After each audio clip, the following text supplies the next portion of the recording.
Buenas noches, mi nombre es Leslie Porta García. Durante los siguientes minutos voy a hablar acerca de los primeros conceptos sobre el análisis estructurado de Michael Gain y Trish Sarson en el año 1977.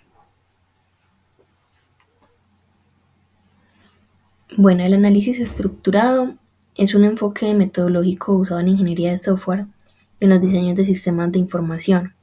Se centra en la representación visual de flujos de datos y procesos para diseñar sistemas de información de una manera más efectiva y más comprensible. Como esta metodología se basa en la creación de diagramas de flujos de datos, eso permite comprender el funcionamiento del sistema y su interacción con los componentes.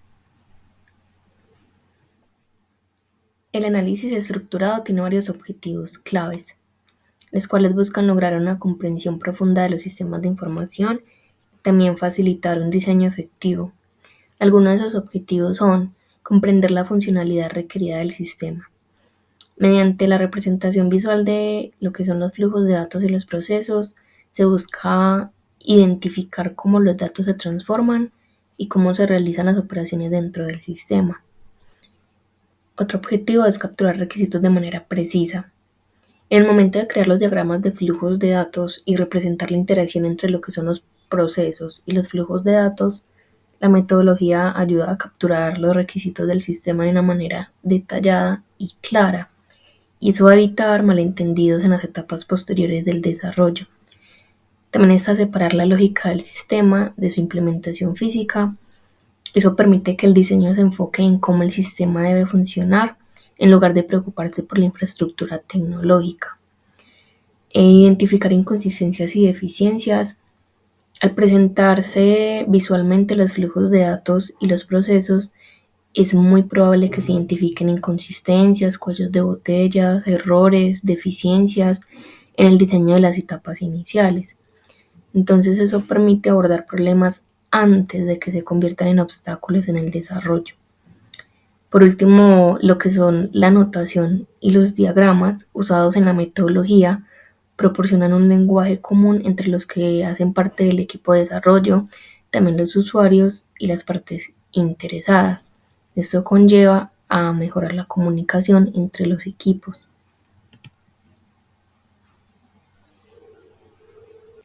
Esta metodología tiene varias ventajas y desventajas que se deben tener en cuenta si se va a utilizar en el análisis y en el diseño de sistemas de información. Por un lado, el análisis estructurado puede ayudar a reducir los costos y brindar una comprensión sólida de los requisitos y de lo que son los procesos del sistema. Eso va a minimizar los cambios costosos en las etapas posteriores del desarrollo. Otra ventaja es la documentación generada por el sistema. La metodología puede generar documentación efectiva del sistema, lo que facilita el mantenimiento y actualizaciones futuras.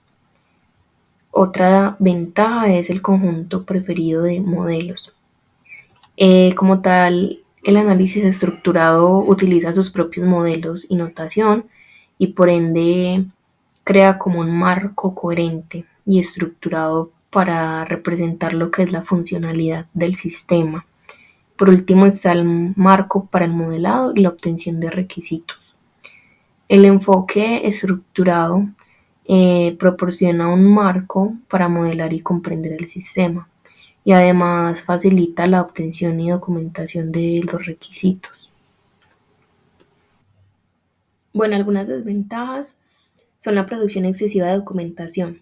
Si bien sabemos que la documentación es valiosa, un exceso de documentación puede dificultar lo que es la identificación de la información que se considera crítica. En sistemas muy grandes y muy complejos, los diagramas de flujo de datos pueden volverse complicados, tediosos o difíciles de manejar. La metodología puede no ser tan efectiva para proyectos que son muy grandes. Otra desventaja es las limitaciones en modelado complejo. No es siempre adecuado para modelar aspectos no lineales o eventos temporales que son complejos, ya que esta metodología se enfoca en los flujos de datos y en los procesos. Por último está la necesidad de entrenamiento. Los equipos pueden requerir cierto nivel de entrenamiento para poder comprender y aplicar de una manera correcta la notación y los conceptos del análisis estructurado. Por otro lado, hay unas fases. Sin embargo, esta metodología de Gain y Sarson no está dividida en fases rígidas como algunas otras metodologías de desarrollo de sistemas, pero se pueden identificar como algunas etapas claves que suelen estar involucradas, y esas etapas pueden variar según el proyecto y las necesidades específicas. Bueno, primero está la planificación y preparación. En esta fase se define el alcance del proyecto, se establecen objetivos del sistema a analizar y diseñar, también se identifican los stakeholders, se recopila información sobre requisitos del sistema, también están incluidas las necesidades de los usuarios y las restricciones del entorno. También se forma el equipo del proyecto y se establece un plan de trabajo. Por otro lado está el análisis de requisitos. En esta fase se realiza un análisis detallado de los requisitos funcionales y no funcionales. Se recopila información sobre los flujos de datos, procesos, entidades externas, almacenes de datos, es decir, bases de datos. También se crean diagramas de flujo de datos para representar de una manera visual cómo fluyen los datos dentro del sistema. Y también se definen reglas de transformación para los procesos. En el diseño lógico se traducen los diagramas de flujo de datos y las reglas de transformación en un diseño lógico del sistema. Se identifican las relaciones entre procesos y se crean descripciones detalladas de cada uno de los procesos. La separación entre los aspectos lógicos y físicos del sistema es fundamental en esta fase.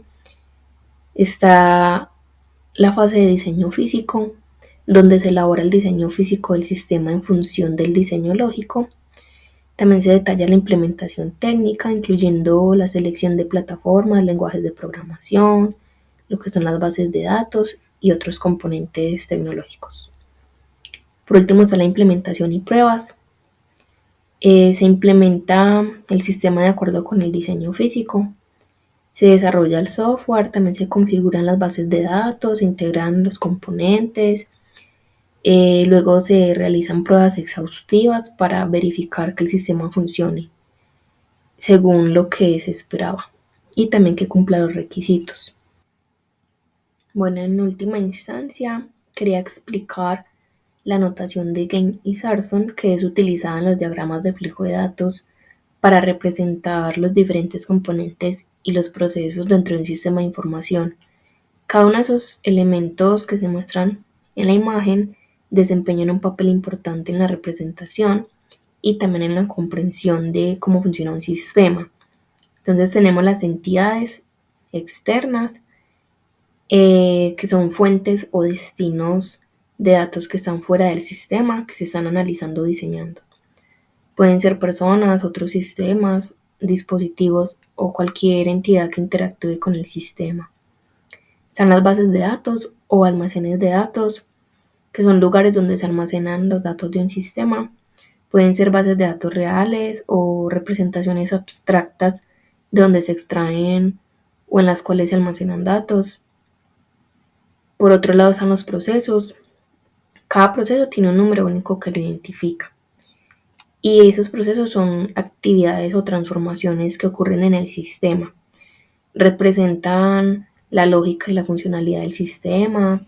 Cada proceso toma unas entradas, que son los flujos de datos de entrada, y realiza algún tipo de transformación, y eso produce unas salidas, que son los flujos de datos de salida. Por último están los flujos de información o flujos de datos, que son las rutas por las cuales los datos fluyen dentro del sistema. También son como caminos por los cuales los datos se mueven entre las entidades externas, los procesos y las bases de datos dentro del sistema.